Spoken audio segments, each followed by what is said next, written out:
Hello बच्चों, कैसे हैं आप? ठीक है, चलिए ठीक है। अभी हम आपको कुछ नया सिखाएंगे। ठीक है, नया सीखना है आपको, और आपके लिए मोस्ट भी है। ठीक है, कंपटीशन के लिए मोस्ट है, 9th क्लास के लिए भी मोस्ट है।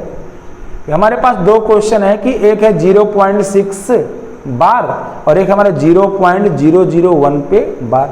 हमें बेटा इसे P/Q के रूप में व्यक्त करना है। ठीक है, आप सिंपल तौर पे पहले समझिए। हमारा क्वेश्चन है 0.6 बार को हमें P/Q के रूप में व्यक्त करना है। तो मैंने मान लिया कि माना x = 0.6 पे बार। अब जब यहां पे 6 पे बार लगाया, मतलब 6 को बार बार लिखा गया है, तो उसी को स्टॉप करने के लिए इसके ऊपर क्या लगा दिया गया? बार मतलब रिकरिंग, मतलब आवर्त लगा दिया गया। अब जब 6 बार, जैसे मैंने बार को हटाया तो 6 ये मेरा इनफाइनाइट तक रहेगा, है ना। फिर इसके बाद मैंने लिखा कि दोनों पक्षों में 10 का गुणा करने पर, अब दोनों पक्षों में 10 का गुणापन क्यों कर रहे हैं? क्योंकि दशमलव के बाद एक अंक हमारा रिपीट हो रहा है। दशमलव के बाद एक अंक हमारा रिपीट हो रहा है। जब हमारा एक अंक रिपीट होगा तो 10 का गुणा करेंगे। 2 अंक रिपीट होगा तो 100 का गुणा करेंगे। 3 अंक रिपीट होंगे तो 1000 का गुणा करेंगे। या हम इसको दूसरे शब्दों में क्या कह सकते हैं? अगर एक अंक के ऊपर बार लगा है तो 10 का गुणा करेंगे।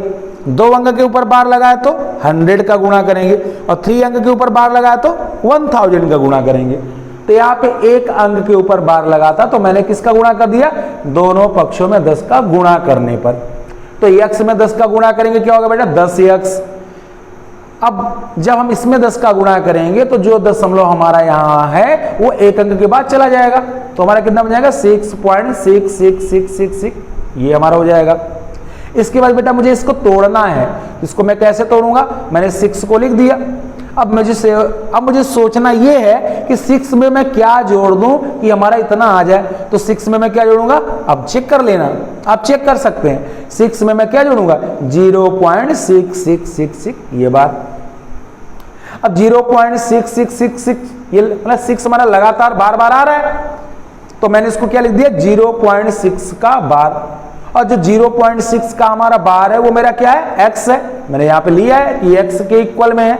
जब ये x के बराबर है तो इसके स्थान में मैंने क्या रख दिया? x।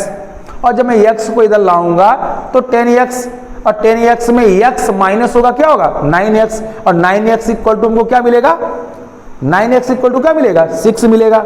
ठीक है, चलिए यहां पे ध्यान से देख लीजिए। 9x इक्वल टू क्या मिला? 6। या इसको देखिए इधर,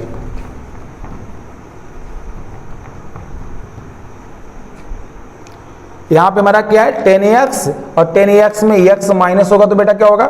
10x में x माइनस होगा तो क्या होगा? 9x। और जब 10x में x माइनस होगा तो ये 10x में x माइनस होगा तो क्या हो गया? 9x। तो यहां पे हमारा क्या बचा बेटा? 6 बचा।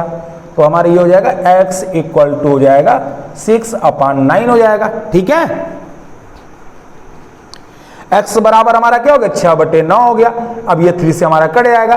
3 दूना 6 और 3 तिहाई 9। तो x का जो हमको मान मिला वो कितना मिला? 2/3। x का मान बेटा कितना मिला? 2/3। और x मेरा क्या है? 0.6 का बार। मेरा क्वेश्चन यही है कि 0.6 बार को P/Q के रूप में व्यक्त करना है। तो मेरा हो गया, इसलिए 0.6 बार इक्वल टू कितना होगा? 2/3। ये बेटा आपका आंसर है। ठीक है, मैं उम्मीद करता हूं कि आपको समझ में आ रहा होगा या समझ में आया होगा।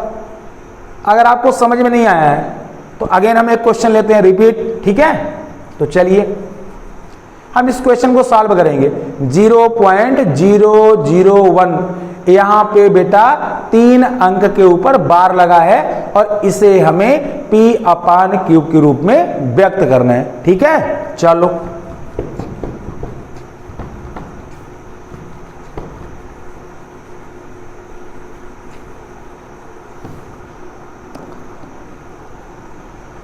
तो बेटा मेरा क्वेश्चन क्या था, मेरा क्वेश्चन ये था, है ना, 0.0001 इसके ऊपर बार लगा था। इसको हमको कैसा बनाना है बेटा, इसको हमको बनाना है P/Q के रूप में, ठीक है। तो ध्यान में रखना है, जिसे आप माना x इक्वल टू, x के इक्वल में मैंने मान लिया कि ये x के बराबर है। मैंने क्या मान लिया कि x के बराबर है, तो कितना है 0.001 और इसके ऊपर बार लगा दिया। अब देखिएगा ध्यान से, तो x इक्वल टू 0.001, अब 001 मतलब 3 अंक के ऊपर बार लगाया, और जब यहाँ पे बेटा 3 अंक के ऊपर बार लगाया मतलब तीनों अंक बार बार रिपीट हो रहे हैं, फिर मैंने लिख दिया 001 फिर 001, इस तरह से हमारा ये चलता जाएगा इनफाइनाइट तक, है ना। फिर चलिए, अभी मैंने आपको बताया है कि अगर 3 अंक के ऊपर, अगर 3 डिजिट के ऊपर बार लगा है, अगर यहाँ पे 3 अंक के ऊपर बार लगा है, तो यहां पे हमें बेटा दोनों पक्षों में किसका गुणा करना पड़ेगा। अब इसके प्रीवियस वाले क्वेश्चन में मैंने आपको बताया कि अगर 1 अंक के ऊपर बार लगा है तो 10 का गुणा करेंगे, 2 अंक के ऊपर बार लगा है तो 100 का गुणा करेंगे, और 3 अंक के ऊपर बार लगा है तो 1000 का गुणा करेंगे। तो इसमें दोनों पक्षों में बेटा किसका गुणा करेंगे, 1000 का गुणा करेंगे। तो लिख देंगे यहां पे बेटा, दोनों पक्षों में 1000 का गुणा करने पर, मैंने क्या लिखा बेटा, दोनों पक्षों में 1000 का गुणा करने पर। तो चलिए x है, x में 1000 का गुणा करेंगे क्या होगा हमारा 1000x। अब देखिए, अब यहां पे देखना है बेटा, अब इसमें भी हमें 1000 का गुणा करना है।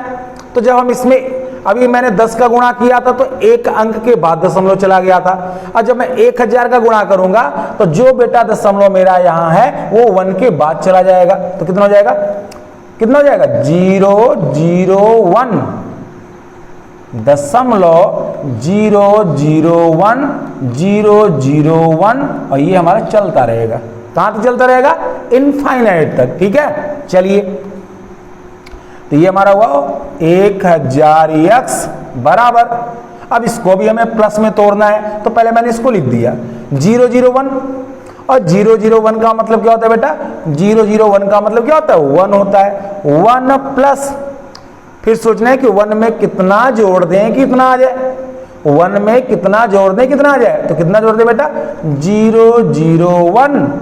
001 और इनफाइनाइट तक। अब देखना है बेटा सभी लोग, तो ये हमारा क्या हुआ 1000x इक्वल टू 1 प्लस, अब देखिए ध्यान से देखना बेटा सब लोग, यहां पे हम क्या लिखेंगे, पॉइंट, यहां पे हमारा क्या लगा बेटा, पॉइंट, इसके पहले मैंने 0 कर दिया, ठीक है। 1 प्लस, ये दशमलव है बेटा, 0 मत समझना, ठीक है, थोड़ा मोटा हो गया है। 0.001 ये किसके इक्वल में बेटा, x के। तो इस पूरे स्थान पे अच्छे से लिख दें, अच्छे से लिख देने तो घबरा जाओगे, ठीक है। लिख देते हैं 0.00, ठीक है। तो इसके स्थान पे बेटा मैं क्या लिख दूंगा, इसके स्थान पे मैंने लिख दिया बेटा x। तो चलिए 1000x, अब ये x हमारा राइट में है, इस x को लेफ्ट में लाएंगे तो ये हो गया -x, यहां पे हमारा क्या बचेगा बेटा, 1 बचेगा। फिर चलिए 1000x में x माइनस करेंगे तो ये हमारा क्या होगा 999x equal to 1, 999x equal to 1। अब हमें क्या करना है, हमें x की तो वैल्यू निकालनी है, हमें x का तो मान निकाले क्योंकि x को मैंने माना है। तो यहाँ पे x इक्वल टू क्या मिल जाएगा, x इक्वल टू मिल गया 1/999। x इक्वल टू क्या मिल गया बेटा, 1/999।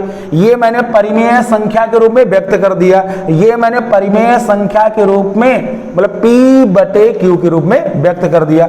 इसका मतलब हुआ 0.001 बार इक्वल टू क्या होगा 1/999, 1/999। ये बेटा हमारा क्या होगा, ये हमारा आंसर होगा। ठीक है, आई थिंक सभी को समझ में आ गया। ठीक है, चलो बेटा ठीक है, थैंक यू।